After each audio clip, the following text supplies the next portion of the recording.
Hürmetlik vatandaş, bugünkü leksiyalarımızı başlayımız. Leksiyada size Gacir Ozu Washington'da sözleyimiz. Tünügen bir parça leksiya sözüldük.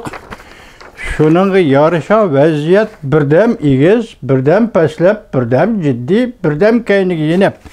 Bunun sebebi nime desiniz? Vatandaşım hazır Jonakay bir royi keselge giriptar oldu. Aldığı bir kadem alay dese kaynığı çekiniş zararı bulup kaldı.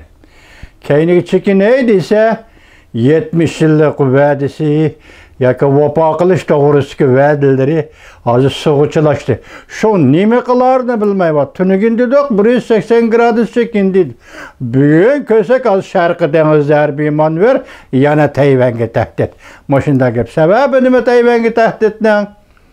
Amerika Qo'shma Shtatlar Davlat Majlisi Avom Palatasi Kengash Palatasining 5 nafar a'zosi Ed Markey yetakchiligida Tayvanni ziyorat qildi.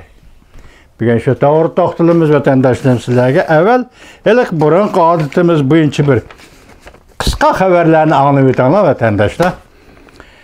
BDX'dagi jang va jidal Peshqadamlar birleşip Xi Jinping'e qarshi Bankalarda umumyüzlük kriz partildi. Çünkü bankalarda Xi Jinping'in kuchi tugudimi? Amerika Avam Palata, Kengash Palata a'zolari yani bir qatam Tayvanga ziyorat keldi. Xi Jin bo'shab ketdi. Sibi Tang YouTube 8 ayning 14 günü. Bugün çizlan demeyiptik ha. 2022 yıl 8 ayının 15 günü vatandaş. Xi Jinping yığlap geçiren uşu dinketti. Bunda kitivese hemen neresi tügüşüdü. Rungyan'ın dünyaya nazarı 8 ayının 14 günü yutu. BDX yığın taşkı siyaset yolu muhakeme münazara kılındı.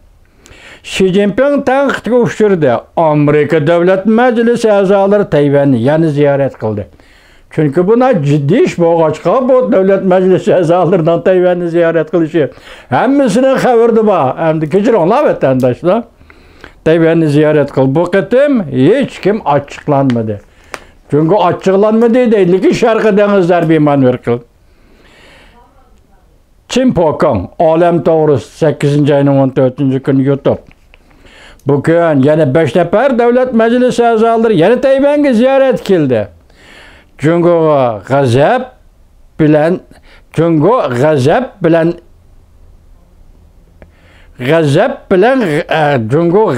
bilan muomala qilmoqchi bo'ldi, lekin bir og'izmi gap qilolmadi. Jonlining nazari 8 ayning 14 günü YouTube. Yuqori süratlik tömür yolma kan aydın boğdu. Qızılbaşlar çaqmaq tezlikida iltimos yazdi. Gonçendani imay qilib torbetda odam tillaydiganlar Qızılbaşlar çaqmaq tezlikida iltimos yazdi. Barliq raketa minamiyet kurash aeroplanlarning hammasi Jungo Kompartiyasidan kan aydın boğdu. Bu deganlik armiya taraf Amerika bilan urush qilishni xohlama deydigan. Xi Jinping ahire hemmini düşendi. Su şavğı obzore 8 ayının 14 günü YouTube.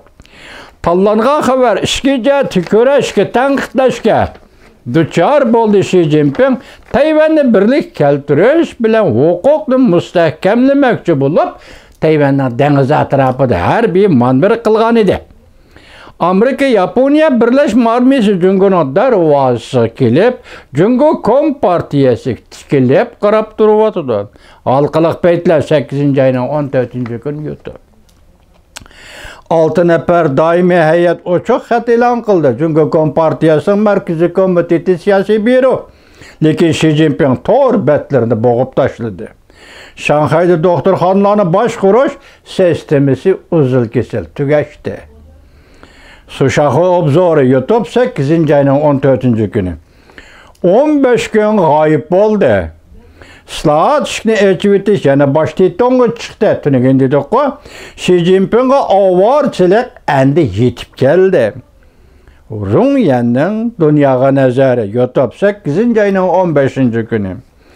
Amerika Devlet Meclisi azaları Tayvan'ı yeni ziyaret kılıp Prezident Tsai Ing-wen görüştü.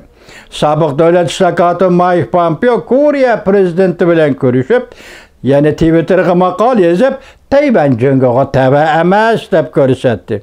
Tayvan Amerika yakında 21. asırga taalluq soda söhbeti ötküzüdü. Yeni tanlıqla Asya en çok yan televiziyası 8. ayının 15. günü.